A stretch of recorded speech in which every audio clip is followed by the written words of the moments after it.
ತೂಪ್ಗೆರೆ ಅಂತಾರ ತಬ್ಲಿ ಮಕ್ಕಳಾಗ್ಬಿಟ್ಟಿದೀವಿ. ಯಾಕಂದ್ರೆ ತಾಲೂಕ್ ಬಂದು ದೊಡ್ಡಬಳ್ಳಾಪುರ ಬರುತ್ತೆ, ಕ್ಷೇತ್ರ ಬಂದು ದೇವನಹಳ್ಳಿ ಬರುತ್ತೆ. ನಮಸ್ಕಾರ. ನಾನು ಇತ್ತೀಚಿನ ದಿನದಲ್ಲಿ ಬಜೆಟ್ ಅಲ್ಲಿ ಏನು ನಮ್ಮ ಬೆಂಗಳೂರು ಗ್ರಾಮಾಂತರ ಅನೇಕ ಕೆರೆಗಳಿಗೆ ಏನು ವೃಷಭಾವತಿ ನೀರನ್ನ ಬಿಡ್ತಾರೆ ಅಂತೇಳಿ ಮಾಹಿತಿಯನ್ನ ನಾನು ಕೇಳಿದೆ. ಸೊ ನೆನ್ನೆನೂ ಕೂಡ ಸಚಿವರ ಒಂದು ಕಚೇರಿಗೆ ಹೋದಾಗ ಅಲ್ಲೂ ಕೂಡ ಹೇಳಿದ್ರು ತೂಪ್ಗೆರೆಗೆ ಬಿಡ್ತಾರೆ ಅಂತೇಳಿ. ಸೊ ನಾವು ತೂಪ್ಗೆರೆ ನೀರನ್ನೇ ಬೇರೆ ಕಡೆ ದಾನ ಮಾಡ್ತಾ ಇದೀವಿ, ತಮ್ಗೆಲ್ಲ ಗೊತ್ತಿರತಕ್ಕಂಥ ವಿಚಾರ. ಚಿಕ್ಕಬಳ್ಳಾಪುರ ನಗರಕ್ಕಾಗಿರ್ಬೋದು, ದೊಡ್ಡಬಳ್ಳಾಪುರ ನಗರಕ್ಕಾಗಿರ್ಬೋದು. ಸೊ ಎರಡು ನಗರಗಳಿಗೆ ನೀರು ಇವತ್ತು ಕುಡಿತಾ ಇರೋದು ನಮ್ಮ ತೂಪ್ಗೆರೆ ಪಂಚಾಯಿತಿ ಎಕ್ಸ್ಪೆಷಲಿ ಅಲ್ಲಿ ಏನು ನೀರು ಹೋಗ್ತದೆ, ಏನು ಉತ್ತರ ಪಿನಾಕಿ ಆಗಿರ್ಬೋದು, ಉತ್ತರ ಪಿನಾಕಿ ತಮ್ಗೆ ಗೊತ್ತಿರೋದು, ಅದಕ್ಕೆ ಹೋಗಿ ಜಕ್ಕಲಮಡುಗು ಕೆರೆಗೆ ಸೇರ್ತಕ್ಕಂಥದ್ದು. ಈಗ 19 ಕೆರೆಗಳ ಲಿಸ್ಟು ನಾನು ನೋಡಿದೆ ಮೊನ್ನೆ ಮಾಧ್ಯಮದಲ್ಲಿ.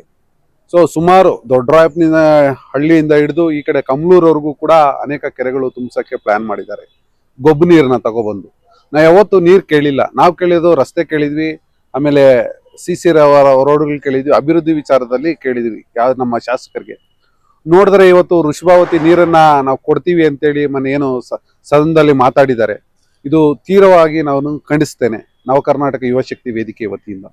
ಹಾಗೆ ನಮ್ಮ ದೊಡ್ಡಬಳ್ಳಾಪುರ ನಗರದಲ್ಲಿರ್ತಕ್ಕಂಥ ಎಲ್ಲ ಜನಾಂಗ ವರ್ಗದ ನಾಗರಿಕರು ಏನಿದ್ದಾರೆ ಅವ್ರ ಬಗ್ಗೆ ಕೂಡ ನಾವು ಎಲ್ಲರೂ ಒಟ್ಟಾರೆ ಸೇರಿ ಪ್ರಗತಿಪರ ಸಂಘಟನೆಗಳು ಕುತ್ಕೊಂಡು ಇದ್ರ ಬಗ್ಗೆ ಮುಂದಿನ ಯಾವ ತರ ಹೋರಾಟಗಳು ಮಾಡಬೇಕು. ಯಾಕಂದ್ರೆ ಇಲ್ಲಿ ನಮ್ಮ ನಗರದಲ್ಲಿ ಇರ್ತಕ್ಕಂಥ ಜನ ಸುಮಾರು 1 ಲಕ್ಷಕ್ಕಿಂತ ಅಧಿಕ ಜನ ಇಲ್ಲಿ ವಾಸವಾಗಿರ್ತಕ್ಕಂಥದ್ದು.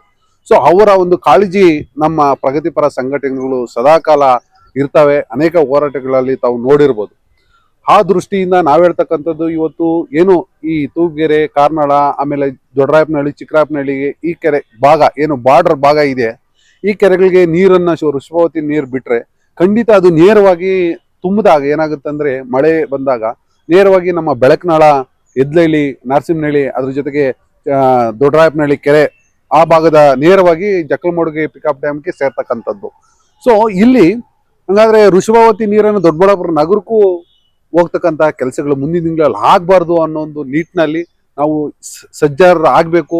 ಇದ್ರ ಬಗ್ಗೆ ವಿಚಾರಗಳನ್ನ ತಿಳ್ಕೊಂಡು, ಯಾಕಂದ್ರೆ ಇಲ್ಲಿ ಅನೇಕ ವಿದ್ಯಾವಂತರು ಮುಂದಿನ ಪೀಳಿಗೆಗೆ ಈ ಕಾಲ್ರ ಅಂತದ್ದು ಈಗೇನು ಹೋರಾಟಗಳು ಮಾಡ್ತಾ ಇದ್ರು ಚಿಕ್ಕಬಳ್ಳಾಪುರದಲ್ಲಿ, ಕೋಲಾರದಲ್ಲಿ ನಾವು ನೋಡ್ಬೋದು.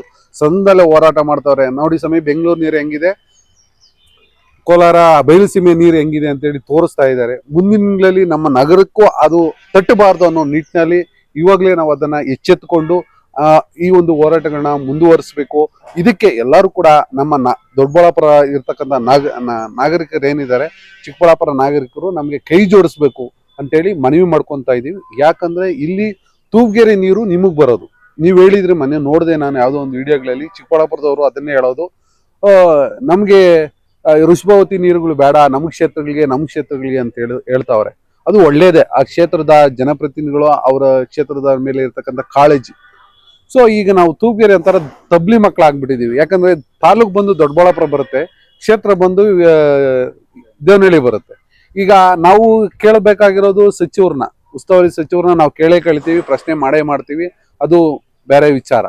ಆದ್ರೆ ನಮ್ಮ ನೀರನ್ನ ನಾವು ನಮ್ಮ ಜಾಗದಲ್ಲಿ ಏನು ತೂಪ್ಗೆರೆ ವ್ಯಾಪ್ತಿಯಲ್ಲಿ ಹರಿತಕ್ಕಂಥ ಒಂದು ನದಿಯ ನೀರನ್ನ ಜಕ್ಕಲಮಡುಕ್ ಹೋಗಿ 2 ನಗರಗಳಿಗೆ ಕುಡಿತಾ ಇದ್ದೀರಲ್ವಾ, ನೀವು ಕೂಡ ನಮ್ಗೆ ಸಪೋರ್ಟ್ ಆಗಿ ನಿಲ್ಕೋಬೇಕು. ಇವತ್ತು ನಾವು ನಾವು ಹೋರಾಟ ಮಾಡ್ತಾ ಇಲ್ಲ. ಈಗ 2 ನಗರ ಜನಕ್ಕೆ ಹಿತರಕ್ಷಣೆಗೋಸ್ಕರ ನಾವು ಹೋರಾಟಗಳಲ್ಲಿ ಭಾಗಿಯಾಗಬೇಕು, ಹೋರಾಟ ಮಾಡಲೇಬೇಕು ಅನ್ನೋ ಒಂದು ಪರಿಸ್ಥಿತಿಯು ಉದ್ಭವ ಆಗಿರ್ತಕ್ಕಂಥದ್ದು.